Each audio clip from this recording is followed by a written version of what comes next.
Shalom. Devosi 1 Samuel pasal yang ke-7 ayat yang kedua sampai 17. Demikian firman Tuhan.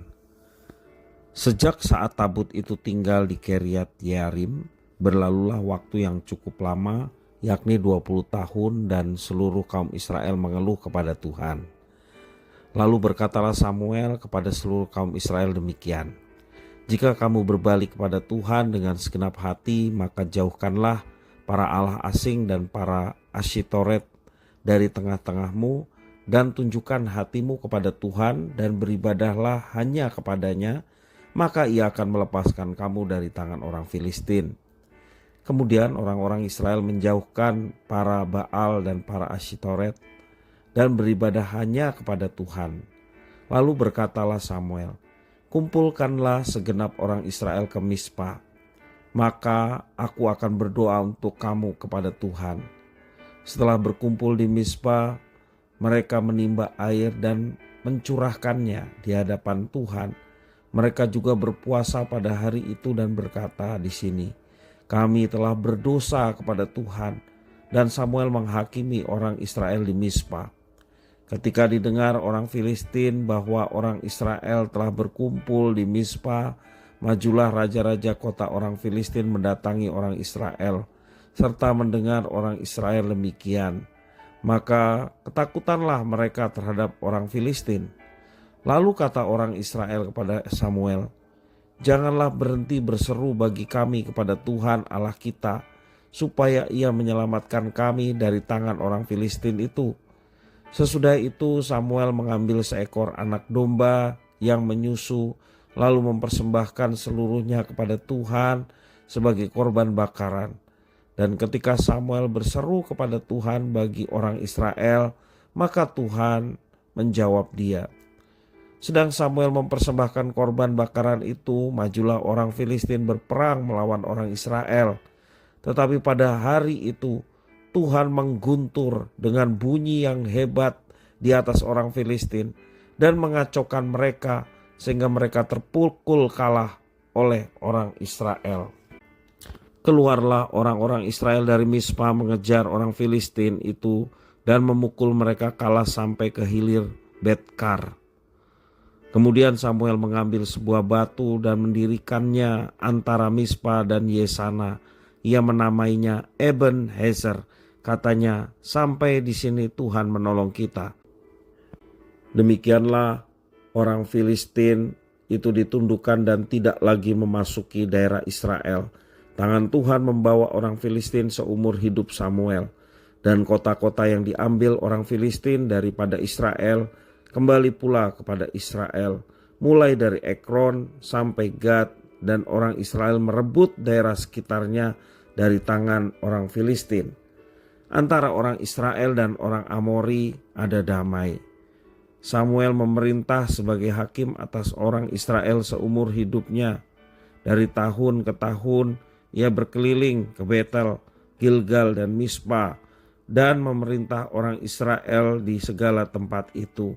Lalu ia kembali ke Rama, sebab di sanalah rumahnya, dan di sanalah ia memerintah atas orang Israel, dan di sana ia mendirikan mezbah bagi Tuhan. Demikian firman Tuhan.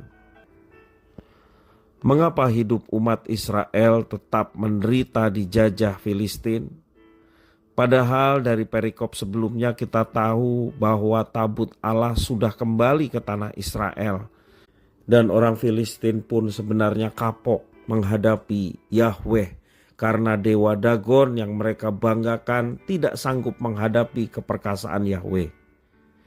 Penindasan selama 20 tahun oleh orang Filistin disebabkan Israel tidak pernah sungguh-sungguh beribadah kepada Tuhan. Tabut Tuhan Allah jadi simbol keagamaan semata-mata tanpa kesadaran bahwa Tuhan menuntut penyembahan tunggal kepadanya. Dalam firman Tuhan hari ini menunjukkan bagaimana mereka sebenarnya masih menyembah dewa-dewa di Kanaan.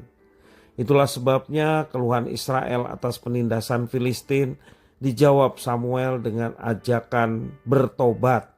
Dalam ayat yang ketiga menjelaskan demikian. Bukti bahwa Israel bertobat ialah mereka meninggalkan semua ilah asing itu dan mengikrarkan untuk loyal atau bersungguh-sungguh dalam mengikut Tuhan.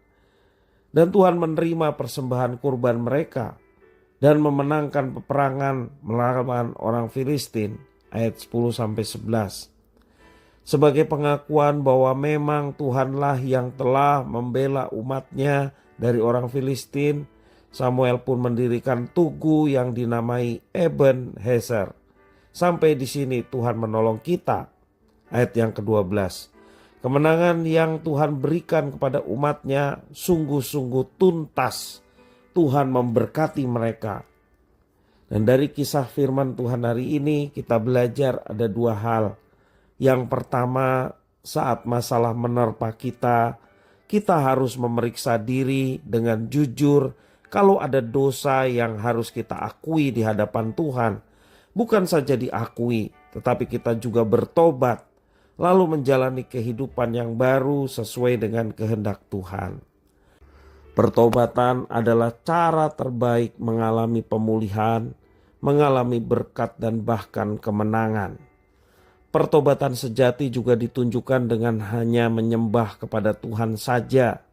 Hidup berimankan Tuhan di setiap waktu, itulah kekuatan orang percaya untuk menghadapi persoalan apapun. Dan yang kedua, kita belajar dari kehidupan Samuel. Kita belajar menemukan bahwa Tuhan memberkati pekerjaan bahkan pergumulan hambanya. Pemimpin yang tekun di dalam Tuhan mendatangkan keselamatan bagi yang dipimpinnya. Mari kita menjadi umatnya yang setia dan mendukung pemimpin atau gembala kita. Hormat dan kemuliaan hanya bagi Tuhan. Dan biarlah setiap jemaat Tuhan yang hidup dalam ketaatan, hidup tunduk pada otoritas Tuhan yang akan memberkati semua jemaat. Karena semua yang diajarkan, semua yang diberikan tentunya bersumber dari Tuhan, dari Alkitab firman Tuhan yang kemudian kita bersama-sama belajar di dalamnya dan mendapatkan firman untuk dilaksanakan. Tuhan Yesus memberkati.